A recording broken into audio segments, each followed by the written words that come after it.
I have always seen video games as a great way to convey and tell stories. Now this can be seen through many RPGs and action-adventure titles, or really in any genre. I do feel like in the past few years there has been a rise in experiences that really focus on their narrative, with gameplay being toned back, and the story and atmosphere really brought to center stage. Games like this feel inspired from the story-focused Telltale games and the point-and-click adventure games. Some people even go as far as to describe these games as barely even games or just walking simulators. While I can understand some not really enjoying these experiences, since the input from the player may be minimal compared to what you have expected from the medium, and we shouldn't discount this type of game either. These heavily story-focused games are very much games. They tend to rely on their narrative and atmosphere to pull the player into their world, with their stories and ideas being the things that really grab us and make us think, and the gameplay sections are rather minimal. Solid gameplay can make up for a bad story, but when all you have is a story, then the presentation and the story is what you really need to work on to bring people in. Close to the Sun is part of this heavily story-focused genre. Like many, it caught my eye as it looked very BioShock-like. But to call this BioShock isn't really doing it justice, or is it really fair, because the two games are very different from each other. The initial presentation did pull me in, and I was interested in what it had to offer. Ladies and gentlemen, I present to you my review for Close to the Sun.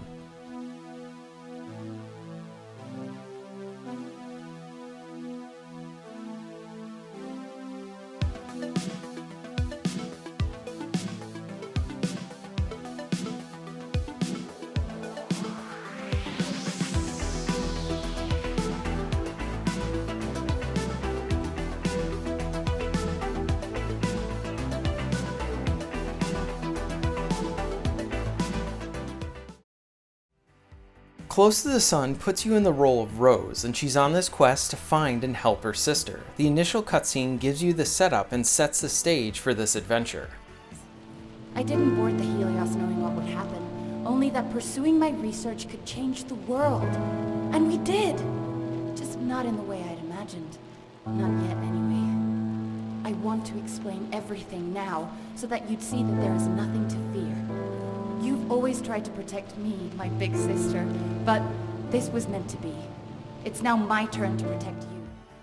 Since the story is a huge draw for the game, I will not spoil anything related to the story. I will try to keep things as vague as possible. I pretty much went into this game blind, and I think that's the best way to experience anything whenever possible. So after you have received a letter from your sister, you are now on a ship trying to find her. Nikola Tesla runs the ship, and this is where we get to see some of his inventions. You notice that something isn't quite right on the ship, and the story creates this initial mystery that will draw you in. The idea of an interesting science experiment, along with it being an area that's both foreign to the player and to Rose, makes this even more interesting. The first few chapters involves you walking around the ship. I like the details that could be found throughout the environment, along with the different collectibles that you could find.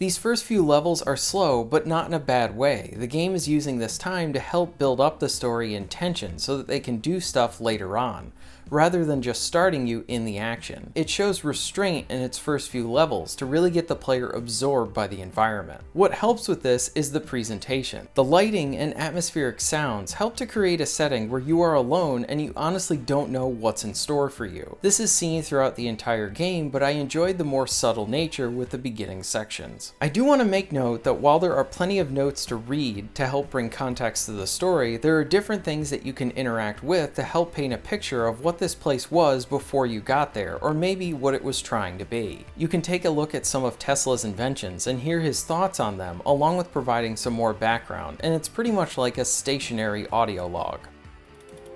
The Helios, named after the sun itself, a source of almost unlimited power.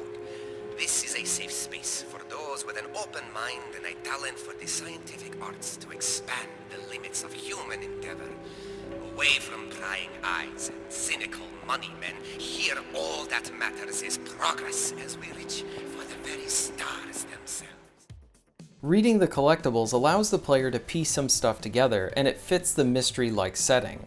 And I also enjoyed the audio logs here, as you get the reaction from the actual person delivering the lines, so both work well in these situations. While you are exploring and soaking up the environments, the game does present you with small puzzles that you will need to solve to progress the story. These usually involve finding the right code to unlock a door, clicking the right buttons in the correct sequence, or finding a key. The puzzles are not real brain teasers, and they're just more so there to present the character with an obstacle to overcome. Most of the time you'll be walking around enjoying the story and interacting with the environment. This isn't really an experience for those looking for involved mechanics or even combat encounters. While there are not combat encounters, there are a handful of chase sequences where you need to run away from an enemy.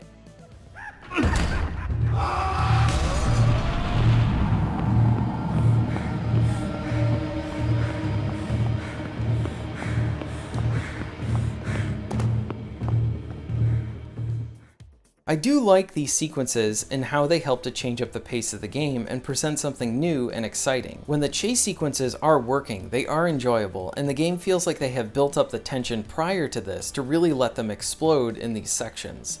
It's a nice dose of adrenaline. While I do like the excitement of them, there's a few areas that I just don't particularly like. These sequences act like linear set pieces, and there isn't really much variation in how you can complete them, and the enemy can kill you in one hit.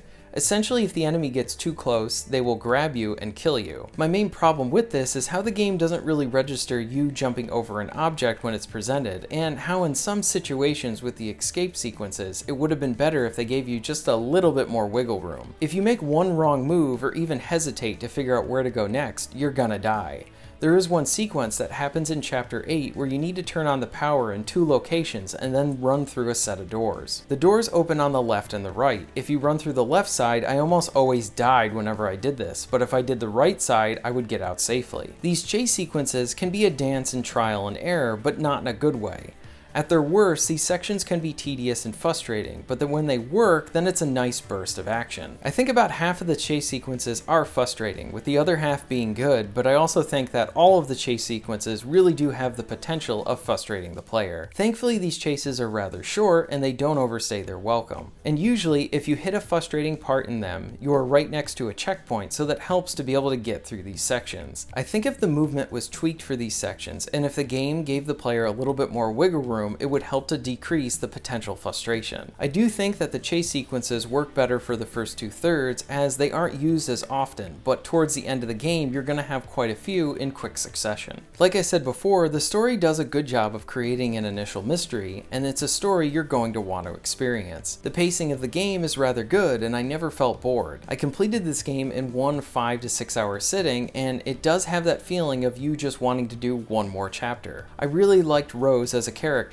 She isn't the most in-depth protagonist, but she is a normal person thrusted into an odd situation. I like seeing her struggle, and it helped to add to the tension that she was just a normal person and not a trained fighter. So you felt that vulnerability, and there were a few moments where you would see her gain more confidence, and those felt earned. Overall, I found the journey and the story very enjoyable. The game does lose some of its charm with some of its reveals, as I saw most of them coming. The ending does provide enough closure while leaving some stuff open, and not all the questions will be answered. Even with that, the journey is memorable and worth taking. I do want to point out that this game labels itself as a horror story-driven game, but I think a better clarification would be a thriller mystery type story rather than a horror story. I don't think many will find this game particularly scary, but maybe they'll think differently. There are a good amount of thrilling sequences with an interesting story, but I only think the narrative really dips its toe into the horror pool rather than going all the way in. There are a few jump scares that play out how you would expect, and they don't really add anything to the game. Before I wrap this review up, I do want to praise the music. The game does a good job of having these piano tracks that are both contribute to the loneliness of the early levels,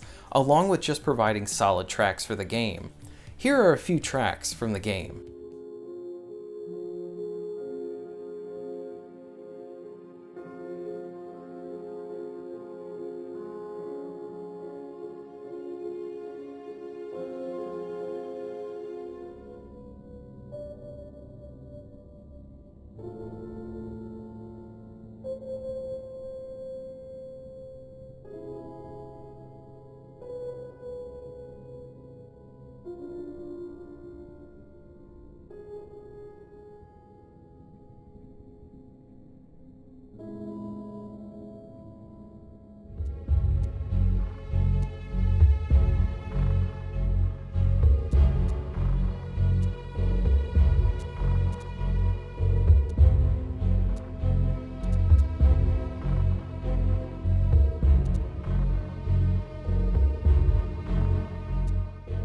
Overall, I had a great time with Close to the Sun. I had the opportunity to play the demo at PAX East, and I only got a brief taste of the game. When I was able to sit with the full game, I found myself continually wanting to play it more. I sat down to play the game for an hour, and then I was there for hours and ended up beating it in one sitting. I think that's the highest praise that I can give this game. I naturally got absorbed by the story. I enjoyed exploring the linear levels along with soaking up the atmosphere. The chase sequences do allow the building tension to explode, even if their execution can be a bit mixed. But even with the frustration of those chase sequences, the game is very engaging and one I recommend you play.